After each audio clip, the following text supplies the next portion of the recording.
Have you ever felt a presence watching you, even when no one is there? A feeling that a single action, a single word, could change everything? Tonight, we explore the story of a curse so powerful, it doesn't end with the screen. If you've ever encountered something you couldn't explain, something that felt beyond this world, comment below, and don't forget to subscribe before it's too late.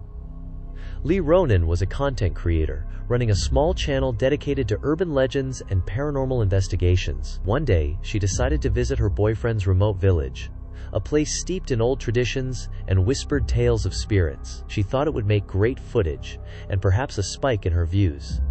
But the village held secrets far darker than she could imagine. Exploring the outskirts, Ronan discovered an abandoned mountain cave, rumored to be cursed. Drawn by curiosity and the thrill of her channel, she ventured inside. The deeper she went, the colder and heavier the air felt. Shadows twisted along the walls, forming shapes that seemed almost alive. And then, she unknowingly broke a sacred rule, a forbidden mark on the cave floor, a ritual not meant for human eyes. That night, the curse began. Strange visions haunted her dreams. Whispers she could not understand echoed in empty rooms, and shadows lurked just beyond the corner of her eyes. She returned to her daily life, but nothing felt normal anymore. She became pregnant, and the child was born under an ominous sign. Even in her joy, something felt wrong. The baby's eyes seemed to watch things unseen, to sense forces no one else could. As her paranoia grew, Ronan began losing touch with reality. She was eventually admitted to a psychiatric hospital, where doctors tried to treat her for what they believed were hallucinations and postpartum complications. But even in the sterile, well-lit ward, the shadows followed her. The whispers persisted, and the symbols she had seen in the cave replayed themselves in her mind. Upon release, Ronan returned home, hoping for peace. Instead, the supernatural events intensified. Objects moved on their own. Her daughter sometimes spoke words she couldn't understand, as though possessed by another consciousness. Shadows lengthened unnaturally, and faint chanting filled the empty corners of her apartment at night. The curse was patient, and it was growing stronger. Ronan spent sleepless nights recalling the events in the cave. She rewatched her own footage, retraced the steps she had taken, and realized the ritual she disrupted had bound her family to the curse. Determined to save her daughter and herself, she began researching forbidden texts, old talismans, and the obscure history of the great Black Buddha Mother. As she sought help, those who aided her suffered mysterious deaths. Friends who brought protective charms, shamans who attempted to exorcise the curse. Even her boyfriend narrowly escaped the same fate. The curse seemed to retaliate against anyone who interfered, isolating Ronan in her struggle. Finally, in a tense and terrifying revelation, Ronan discovered the truth. The very rituals the villagers and cultists had performed were corrupted. The spells they believed brought protection were in fact designed to bind spirits, amplifying misfortune and creating a self-perpetuating curse. It was never about salvation. It was a mechanism to control, to punish, and to spread fear. With this understanding, Ronan devised a desperate counter-ritual. She used the knowledge gleaned from her research, combined with personal sacrifices, to sever the curse's hold. Shadows screamed, statues shattered, and for a moment it seemed as though the entire world might unravel. But gradually, the oppressive weight lifted. The whispers faded, the shadows retreated, and her daughter slept peacefully for the first time in months. Even then, Ronan knew the danger was never fully gone. The cave still existed. The forbidden marks still lingered in forgotten corners, and some part of the great Black Buddha Mother, or the curse itself, was waiting, patient, for the next mistake, the next curious soul. Rituals and chants play a central role. They are intended to appease deities or ward off misfortune. But when misunderstood, misapplied, or combined with fear, they amplify the curse. In the movie, repeated chants and offerings spread the supernatural threat. In reality, the Wu family performed elaborate ceremonies, even grotesque self-harming rituals, believing they could expel evil. Yet these actions only reinforced their delusions, and the tragedy deepened.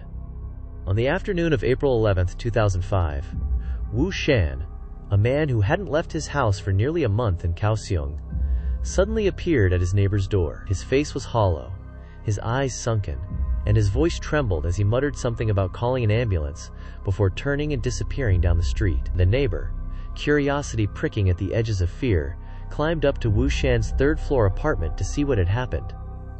Inside, the living room was dark, suffocating, stinking of something sour and rotten. There, sprawled on the floor, was Wu Shan's eldest daughter, Wu Jing, 28 years old, foam at her mouth, body stiff as a corpse. The apartment was otherwise empty, silent, abandoned, waiting. Soon, the police arrived at the hospital after being contacted by the doctors. They questioned both the medical staff and the shocked neighbor who found her. By tracing Wu Jing's social connections, investigators quickly focused on the family for 3 reasons. 1. After returning to the old Kaohsiung house with her parents and siblings, Wu Jing had never left. 2. Her body bore multiple contusions, blunt force marks from outside trauma. And 3. The family's reaction to her death was chillingly off. No one sent her to the hospital immediately after she collapsed. No one visited. No one claimed the body when it arrived. When police summoned the family to the Kaohsiung District Prosecutor's office that night, the officers were stunned. Upon hearing of Wu Jing's death, the entire family said in unison, "Wu Jing isn't dead. It's the evil spirit on her that's dead." Suspicion turned to disbelief as officers interrogated them one by one. Bruises marked their faces and bodies. But the story they told was stranger than any mark on their skin. Wu Shan and his wife, both in their 50s, were lifelong residents of Kaohsiung, living in a low-rise terraced house with extended family in Gushan District. Neither had much education, and they eked out a living doing manual labor. The family seemed ordinary at a glance. Wu Jing was the eldest of 3 daughters and a son. Unlike their parents, the children had education and respectable jobs. Wu Jing ran a successful bento shop in Taipei with her boyfriend. The other 2 daughters were nurses, and the son worked at a printing factory. They weren't known to quarrel with neighbors or hold grudges. What set them apart, however, was their deep superstition. Wu Shan and his wife were particularly devout, their living room perpetually housing a small altar. Rumor had it they worshipped the third prince, the famous Nezha, an immensely popular deity in southern Taiwan, believed to lead heavenly troops, slay demons, and protect children's growth. Whether this was entirely accurate, no one could verify. It was sometime in February 2005, the youngest daughter, Wu Ling, suddenly stormed up to her mother, Wang Ying, eyes wide, voice trembling. But not like herself. There was a sharpness in her tone, a foreign rhythm in her movements, as if someone else had taken over her body. She said, "I am not Wu Ling. I am Nezha." In local belief, Nezha often communicates through possession, and Wu Ling's body now became the vessel. "Your eldest daughter, Wu Jing, she is in grave danger. If you don't act, her life will be at risk. She must return to Kaohsiung before February 28th. Only then can she survive." Wang Ying didn't hesitate.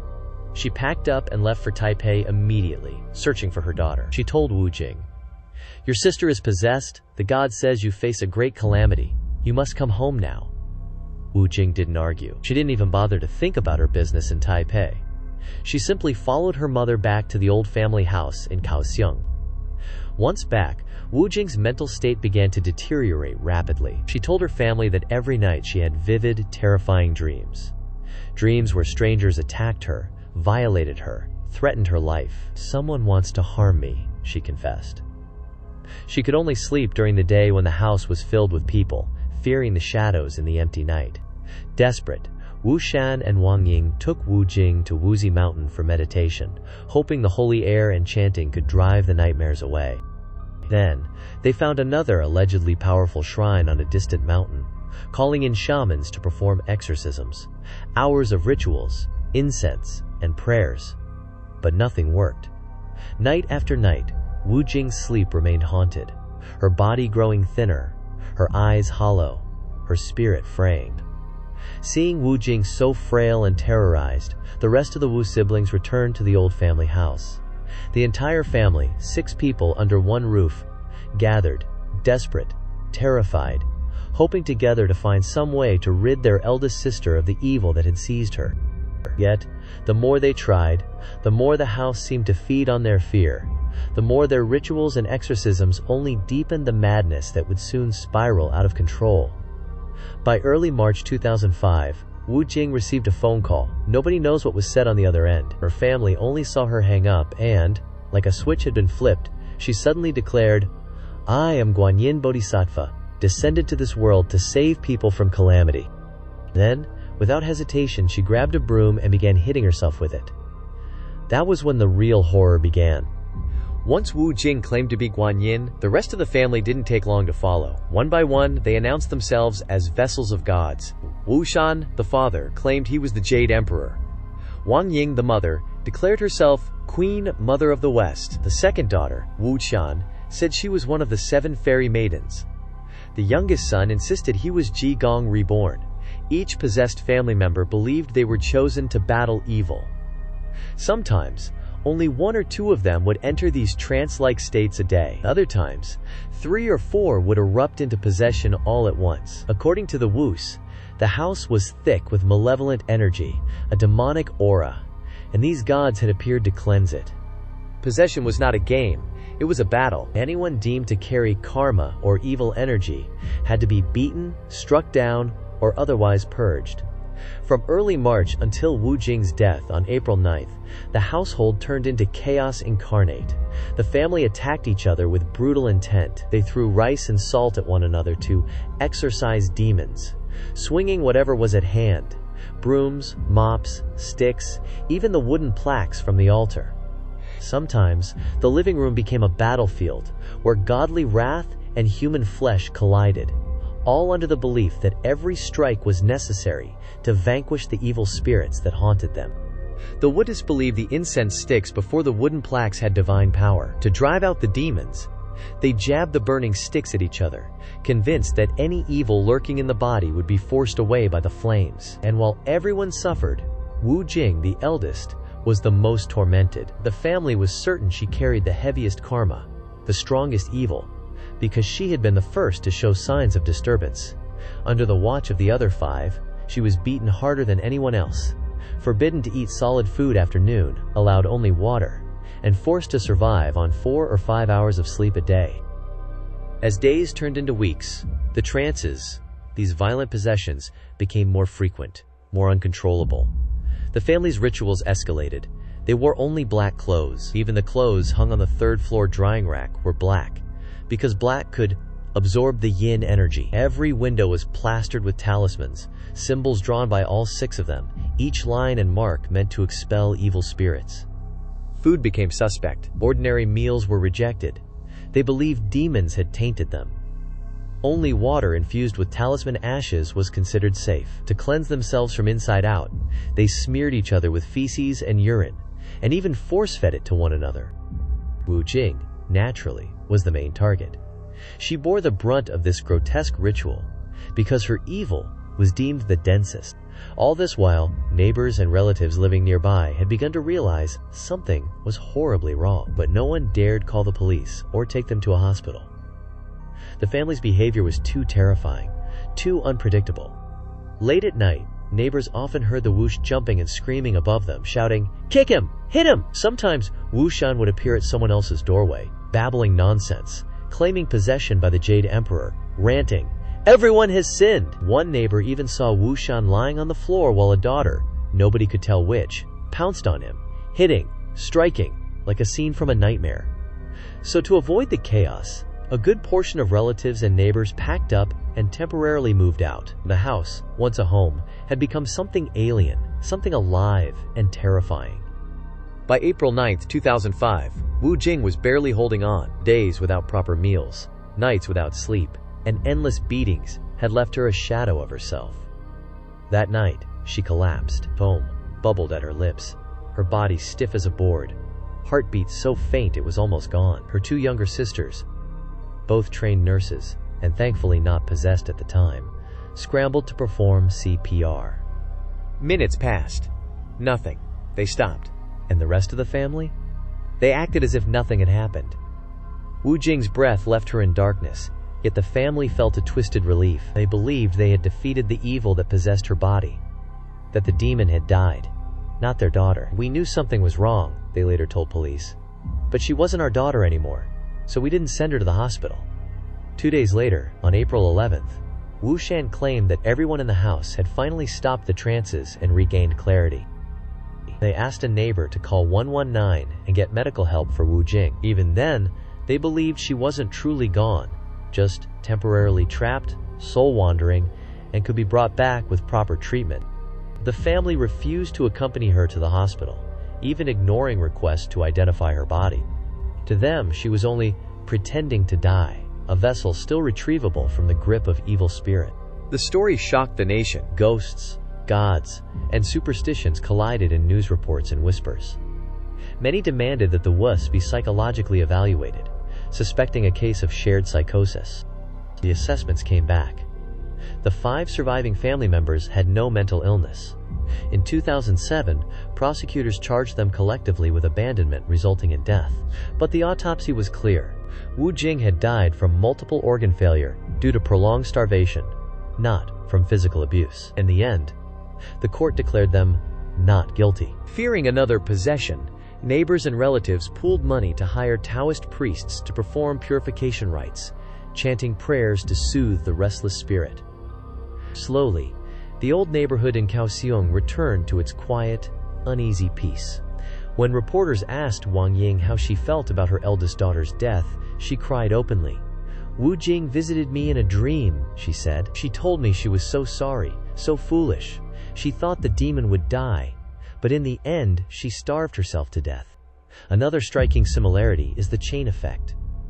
One individual's encounter with the supernatural seems to pull others into the same fate. Ronan's daughter suffers alongside her mother. In the Wu family, possession and delusion spread to all 6 members. Fear and belief become contagious, creating a cycle that seems unstoppable until catastrophe strikes. The consequences are devastating. In the movie, lives are forever haunted. In real life, lives were lost, minds shattered, and families torn apart. What can we learn? Faith and tradition can guide us. But blind devotion, ignorance of limits, or breaking sacred rules can have unforeseen consequences. It is a chilling reminder. The line between the spiritual and the real is thinner than we imagine. So tonight, as you watch shadows flicker around your room, remember, curses are not just stories on the screen. They live in belief, in fear, in human actions. Have you ever felt a presence watching you, or experienced something you cannot explain? Comment below, share your story if you dare. And don't forget to subscribe for more tales from the edge of reality, where fiction and truth collide.